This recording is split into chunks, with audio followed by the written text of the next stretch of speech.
Okay, in our opening run through here at the 2024 Nanjing Show, you saw me take a look at some of the things here in this booth.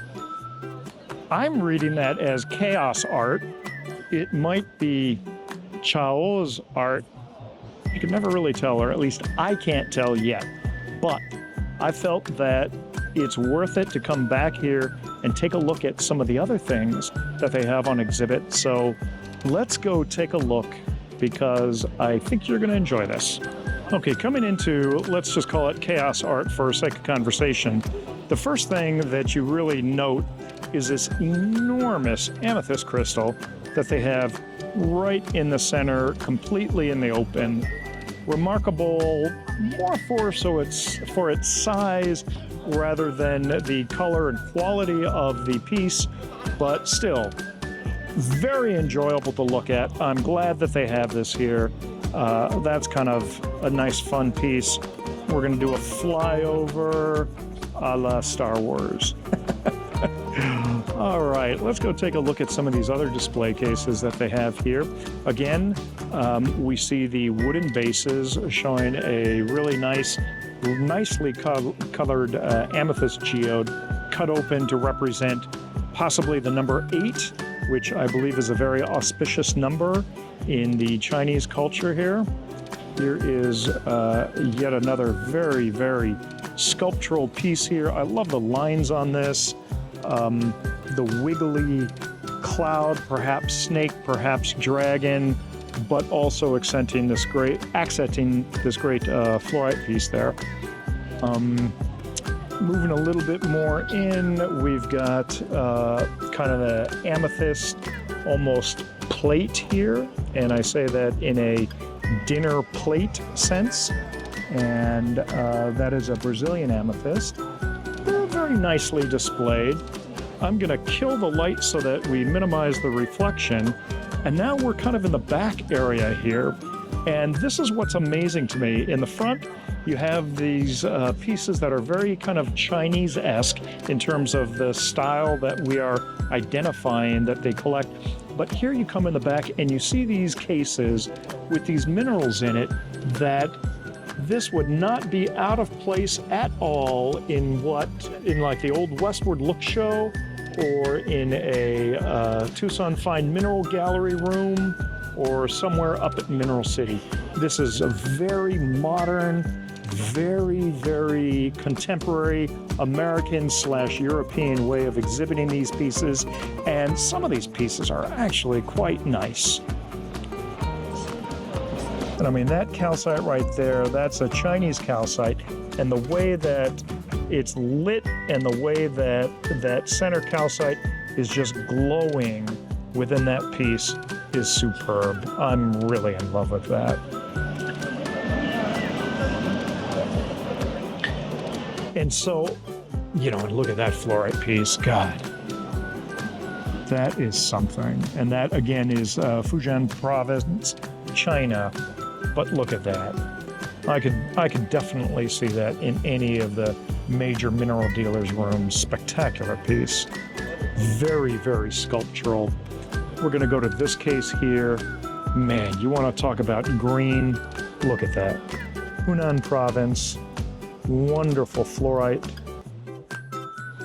on a very kind of contemporary base that we are very used to. Another great fluorite calcite. This is from Hunan Province also. Oops, let's go lighter on that. Very nicely trimmed, very nicely displayed. Oh, and I love this. This is from Inner Mongolia. This is a root beer kind of colored fluorite. Quite large in its size.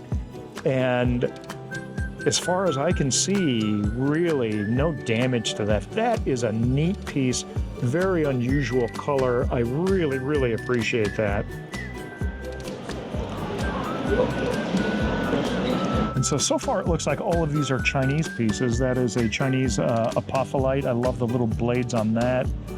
Hemimorphite with that just wonderful blue color out of Guangdong, was it? Guangdong Province. Another wonderful fluorite there. Day City, Hubei province. This is the kind of stuff that you would expect to see kind of on a What's Hot.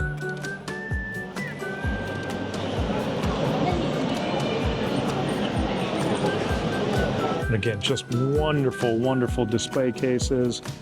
We're going to go probably to this display case again. You know, I know a lot of you have been commenting, can't wait to see the Chinese Fluorites that you're going to cover. How's this doing? This good enough for you?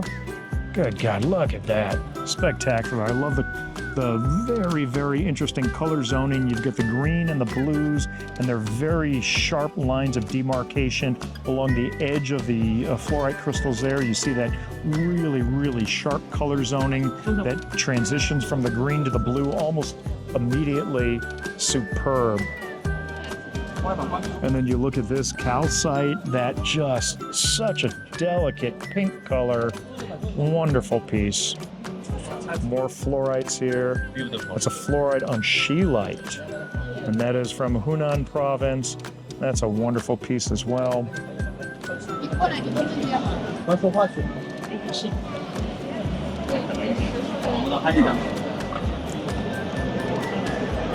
And what about the way that that's been trimmed in position, just like that? Perfectly, the fluorite being at the apex of the specimen there. Just wonderful piece. And then we're going to finish with this kind of ephemeral, almost clear, at least translucent fluorite that just glows on matrix there. So yet again, things that we would, oh, thank you very much. They've just offered me tea and I can actually use it because my voice is getting quite harsh. Thank you, I appreciate that. Oh, that's good. That hits the spot. There's a neat piece there. But one thing, and we had looked at that, remember I had mentioned that that had kind of a Lawrence Stoller-esque feel to it. Gonna look at these. These are a little bit more kind of ornamental and lapidary work. I seem to remember seeing that piece right there, that horn, at a Tucson show. I don't know if that was maybe something similar that I'd seen on exhibit that they're being carved. Here we've got, we all know the grape agate, but look at the way that it's sitting on top of that carved wooden leaf. It actually looks like something that you're gonna pick and eat.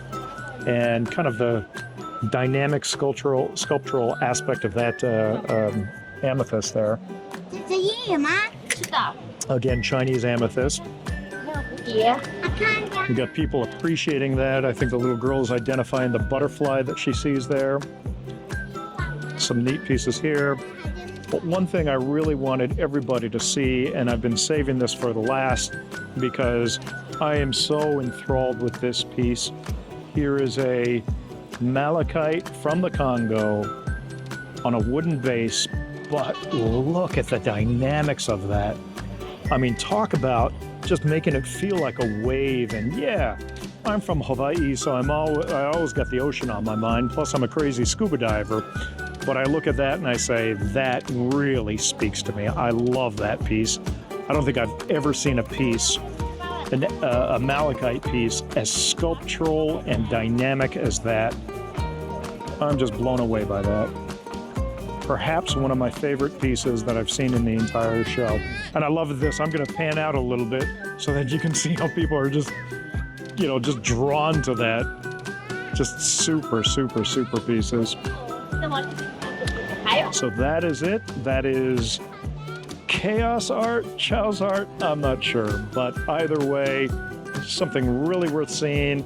And these guys would be so perfectly in place at any European or American mineral show. So really nice to see them here at the 2024 Nanjing Show. I know I did my sign off from Chaos Art, and on the way out I noticed this and I forgot that this is definitely one thing that I need to cover also. This is just a wonderful Chinese calcite. This is from Yunnan province, and it looks like a flower just sitting there blooming, and To me, this is a perfect example of where the base adds to the story, because if we look at that and we recognize that as a flower and we resonate with it and we say, what a beautiful flower, look at how perfectly the base goes with it. You've got these, I believe these are lilies or poppies, I'm not quite sure, but they're carved in there and completely echo the theme that's going on here, presents it in a lovely way. And I just think that piece is so eye-catching. I especially love this little kind of sidecar there with all the crystal tips popping out. And the quality, the condition of this is perfect. I don't really see any kind of damage on any of the tips or anything. So just yet another piece that I think works wonderfully with that base. I can certainly envision Chinese collecting style, as we would identify this, starting to become more influential on the American and European styles, and vice versa. There's no right way to collect. As we often say, it's you collect what resonates with you best, what makes you happiest. I love this kind of stuff. I think it's a wonderful thing to look at. So that's my 2 cents for what it's worth.